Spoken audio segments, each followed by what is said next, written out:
Silver Bullet at Frontier City is a solid Schwarzkopf coaster that offers nice thrills while still being accessible to young riders. But just how good is this coaster? And how is it different than you might expect? Find out in this review.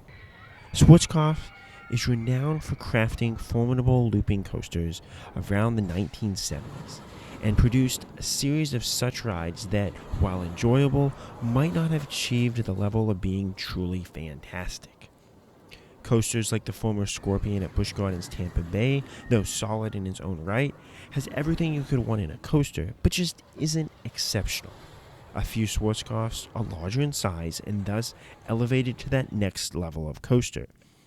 In the world of Roller Coaster Tycoon, these coasters would likely fall under the category of steel looping coasters, a classification that includes numerous Schwarzkopf shuttle loops. While Roller Coaster Tycoon still classifies Shockwave as a looping coaster, that Schwarzkopf offers a distinctly different riding experience compared to your typical Schwarzkopf by introducing box track elements that allow for really special airtime moments. More traditional Schwarzkopfs were normally made to be relocated or be solid coasters operating on fair circuits, which is why you can clearly see the supports on Silver Bullet. Silver Bullet's model from Schwarzkopf is the Looping Star, of which a fair amount were made, but today only 3 remain in operation, with 1 in Japan, 1 in Botswana, and 1 here at Frontier City. For Estonians, this is the same model that Viper was at Six Flags Astroworld. Though with the open area and highway behind it, Silver Bullet looks a bit larger and more intimidating. I remember that as a kid scared of coasters, thinking maybe one day I would have the courage to finally ride Viper, as it didn't seem too bad, especially with that curved drop. And the rest of the layout seemed rather tame besides, of course, that vertical loop, which, at least in my experience, vertical loops aren't actually scary at all compared to how I was scared of drops, even though growing up, I would always think that inversions were really something I should be afraid of. Sadly, Silver Bullet is the closest I'm ever going to get to riding Viper at Six Flags Astroworld. The theming on this coaster is pretty light, though it did receive a bit more in a covered queue line this past year, which adds a bit of character. These coasters are always fun to watch go, but there's just not a lot of great places to actually see this coaster inside the park, and the bottom of this coaster looks a bit more bare than other similar coasters, especially considering this one is the largest coaster at Frontier City. As I've waited over 45 minutes in the quick queue line for Scorpion before, these coasters can easily get a line, since they normally only run 1 train. On Silver Bullet, this coaster was only about a station wait, having to just wait for the next train, so its capacity seems just about right for Frontier City and should not be an issue unless the park is really crowded. After leaving the station, you travel up a really slow lift hill. Like, even watching this coaster, it seems really perplexing why this lift hill is so slow. It takes this bullet-themed coaster so long to get up the lift hill. This is a strange coaster in many ways, as the elements you think will likely hit just don't, and other parts do nice things. This starts with the very first drop. Normally, these large curving drops on a Schwarzkopf or any coaster really don't do a lot, as you can't get a large amount of drop feeling.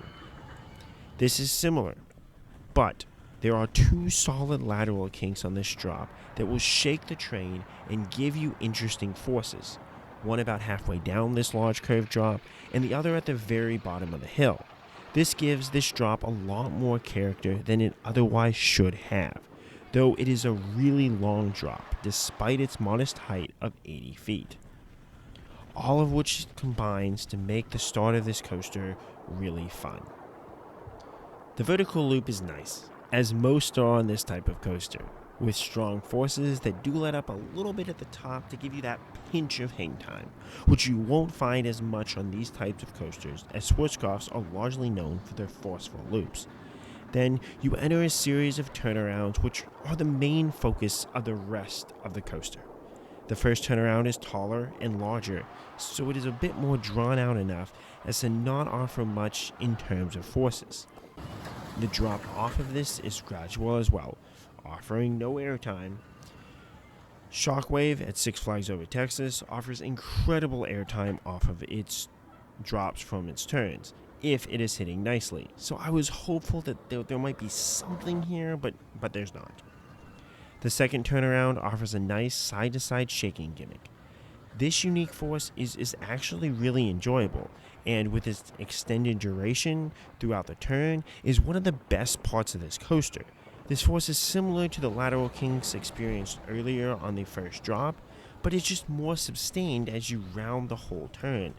The drop again from this offers no airtime, but a third turnaround that once again offers the same nice side-to-side shaking gimmick of that second turnaround. After the third turnaround, you go straight into a bunny hill that does finally give a nice little pop of airtime throughout the train, despite its rather small size. As the only main airtime moment on like the entire ride, it is a good pop and a nice moment leading into the finale. The final turnaround is inside a tunnel which adds character, but is low to the ground, and you should have enough speed to take it a bit fast, which does give some nice forces, but nothing spectacular compared to the previous two turnarounds. Then you go into the brake run, ending your ride on Silver Bullet. Overall, how good is Silver Bullet?